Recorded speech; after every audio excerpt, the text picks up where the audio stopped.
इस वर्ष राष्ट्रीय स्वयंसेवक संघ द्वारा शताब्दी वर्ष मनाया जा रहा है। 100 वर्ष पूर्व विजयादशमी पर्व पर संघ की स्थापना हुई थी। 100 वर्ष की यात्रा पूरी होने पर नागदा नगर का संचलन निकला। संचलन नरेंद्र मोदी खेल प्रशाल से शुरू हुआ, जो नगर के प्रमुख मार्ग महिदपुर रोड, इंदिरा चौक, शीतला माता चौक, पाल्या रोड, भेरू चौराहा, तिलक मार्ग, चंबल मार्ग, पुरानी नगरपालिका चौराहा, जामा मस्जिद रोड, आजाद चौक, कन्याशाला चौराहा, दीनदयाल चौक, जवाहर मार्ग, पुराना बस स्टैंड होते हुए पुनः मोदी प्रशाल पहुंचा। संचलन के पूर्व प्रकट उत्सव हुआ और उसके बाद उद्बोधन हुआ। सबसे पहले अतिथि आगमन हुआ। मुख्य अतिथि शहर के वरिष्ठ चिकित्सक डॉक्टर सुनील चौधरी थे। मुख्य वक्ता मालवा प्रांत के सह प्रांत प्रचारक केतन जी थे। इस मौके पर जिला संघ चालक सुनील जोशी भी मंचासीन थे। मुख्य वक्ता प्रांत सह प्रचारक केतन ने अपने उद्बोधन में कहा कि जब देश गुलाम हुआ था उस समय हम अपना स्वाभिमान भूल गए थे, अपनी परंपरा भूलते जा रहे थे। हमारी परंपरा ऋषि मुनियों की परंपरा है। इसी परंपरा को सुचारू रूप से चलाने के लिए संघ की स्थापना की गई। उन्होंने कहा कि संघ की स्थापना के समय से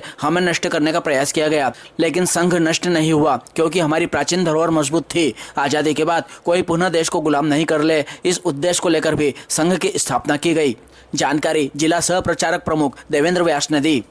नगर में संचलन का जगह जगह भव्य स्वागत किया गया। मार्ग के विभिन्न स्थानों पर सामाजिक संगठनों के आगेवानों, गणमान्य नागरिकों व अन्य ने पुष्प वर्षा कर पथ संचलन का स्वागत किया।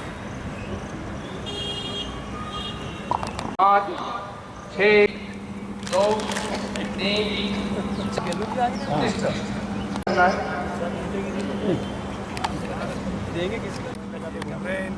संघ के शताब्दी वर्ष की संचालक श्रीमान सुनील जोशी मालवा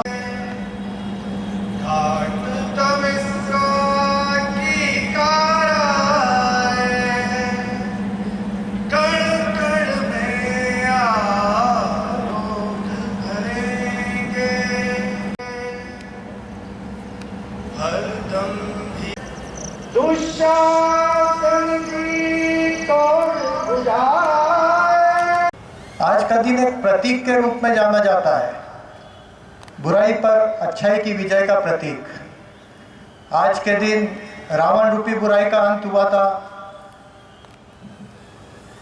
हम सभी को अपने अंदर की जो बुराइयां हैं उसका अंत करके राम के चरित्र और उनके गुणों को अपनाना चाहिए। यही आज का दिन हमें शिक्षा देता है। आज का दिन इसलिए भी खास है क्योंकि संघ अपना 100वां स्थापना दिवस मना रहा है। मैं यहाँ उपस्थित सभी कार्यकर्ताओं और पदाधिकारियों को बहुत बहुत शुभकामनाएं देना चाहता हूँ। इस बात की दशहरे के दिन ही सन 1925 में संघ की स्थापना हुई थी और जिन्होंने स्थापना की थी वो भी एक डॉक्टर ही थे, डॉक्टर हेडगेवार साहब। और आज जो संघ संचालक है वो भी डॉक्टर है, डॉक्टर मोहन भागवत। तो डॉक्टर्स का संघ के साथ में काफ़ी पुराना नाता रहा है और भी कई डॉक्टर्स इसमें जुड़े हैं जो संचालक बने हैं। मैं अपना अनुभव बताता हूँ आपको कि जब हम छोटे थे, 6ठी 7वीं में पढ़ते थे, तो आज जहाँ ठप्पा कार्यालय होता है वहाँ पहले शाखाएं लगती थी और मैं नियमित रूप से रेगुलर शाखा जाता था। तब इस बात का पता नहीं था कि आरएसएस क्या है, शाखा क्या है। बस जाते थे, एक्सरसाइज होती थी, प्रार्थना होती थी, मन को अच्छा लगने लगा, नियमित रूप से जाने लगे। आज इस बात का अनुभव होता है कि हमारे देश में आरएसएस ही एक ऐसी संस्था है, एक ऐसा संगठन है जो अनुशासन, चरित्र निर्माण और देशभक्ति की शिक्षा देता है। हमारे देश की संस्कृति, परंपराओं और मूल्यों को कैसे आगे बढ़ाना, यह हमें संघ सिखाता है। मेरे अनुभव में आज तक मेरे पास कई संघ के कार्यकर्ता इलाज कराने आते हैं, कई पदाधिकारी इलाज कराने आते हैं, लेकिन एक भी ऐसा कटु अनुभव नहीं रहा है कि किसी ने कभी कोई दुर्व्यवहार किया हो या अनुशासनहीनता की हो। यही संघ के चरित्र को दर्शाता है। और इतिहास में ऐसे कई उदाहरण हैं जहां संघ ने अपनी देशभक्ति का परिचय दिया है।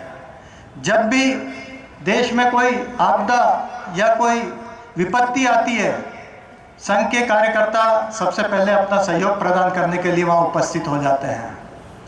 एक मैथिली शरण जी गुप्त जी की एक रचना है, उसकी 2 लाइनें आपको सुनाऊंगा कि जो भरा नहीं है भावों से, जो भरा नहीं है भावों से, जिसमें बहती रसधार नहीं, वो हृदय नहीं पत्थर है जिसमें स्वदेश का प्यार नहीं, वो हृदय नहीं पत्थर है जिसमें स्वदेश का प्यार नहीं। तो ऐसा व्यक्ति पत्थर समान ही है जिसमें अपने देश के लिए प्यार ना हो।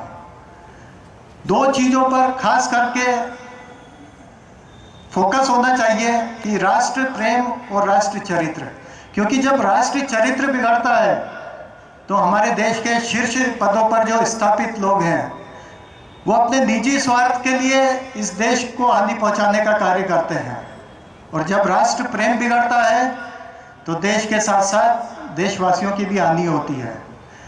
अगर इन 2 चीजों में हम सुधार कर पाए तो इस हमारे देश को विश्व गुरु बनने से कोई नहीं रोक सकता। मैं संघ के सभी कार्यकर्ताओं को, सभी पदाधिकारियों का बहुत बहुत धन्यवाद देता हूं कि आपने मुझे यहाँ बुलाया, सम्मान दिया और आप लोगों के बीच में बोलने का मौका दिया। उसके लिए मैं आपका सदैव आभारी रहूंगा। शकील बदायूं की एक रचना है, उसकी 4 लाइनें आपको सुनाऊंगा, उसके बाद मैं अपनी वाणी को विराम दूंगा।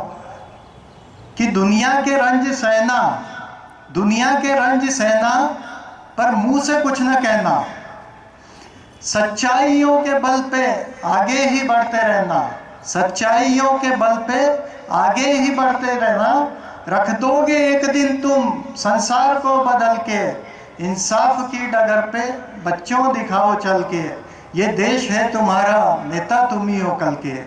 जब ये भाव मन में आ जाएगा सब देशवासियों और नेताओं के कि ये देश हमारा है, तो इस देश को आगे बढ़ने से कोई नहीं रोक सकता है। जय हिंद, जय भारत। हमारे लिए आनंद और गर्व का विषय है कि आज संघ ने 100 साल पूर्ण किए हैं। एक विचार जो चला 1925 में, वो विचार बिना टूटे वहीं का वहीं आज विचार 100 साल तक चलता रहा, और आज हम इस 100 साल के विचार को लेकर उसी विचार को आगे बढ़ाने के लिए कार्य कर रहे हैं। लेकिन जब विचार लेकर चले थे क्या तब ऐसी स्थिति थी क्या? ये विचार आया, उसके पहले देश की स्थिति क्या थी? लंबे समय से देश मुगलों और अंग्रेजों के गुलाम रहा। हमारे जो संस्कार मूल्य का हनन हुआ, अपना गौरव भी हम भूले, अपनी परंपराएं भूल गए। ऐसे ही संघर्ष में हम आगे बढ़ते गए। संघर्ष तो काफी हुआ, लेकिन संघर्ष में हम संघर्ष भी करते रहे, हारे नहीं, हम झुके नहीं, लड़ते चले गए, बचाते चले गए। जितना संभाला उतना संभाला हमने और आगे बढ़ते गए।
बोलिए विश्वकर्मा भगवान की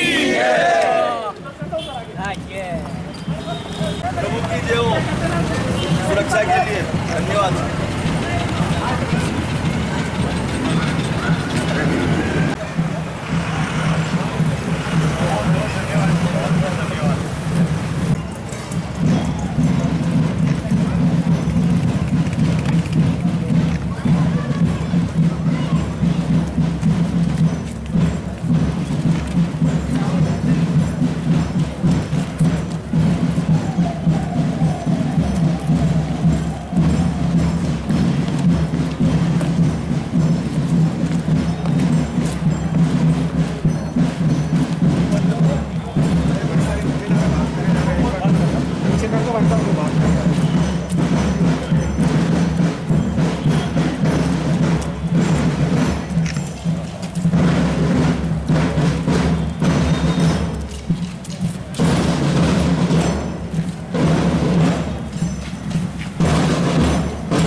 चालू हो गया मेट्रो रोड पे।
आपका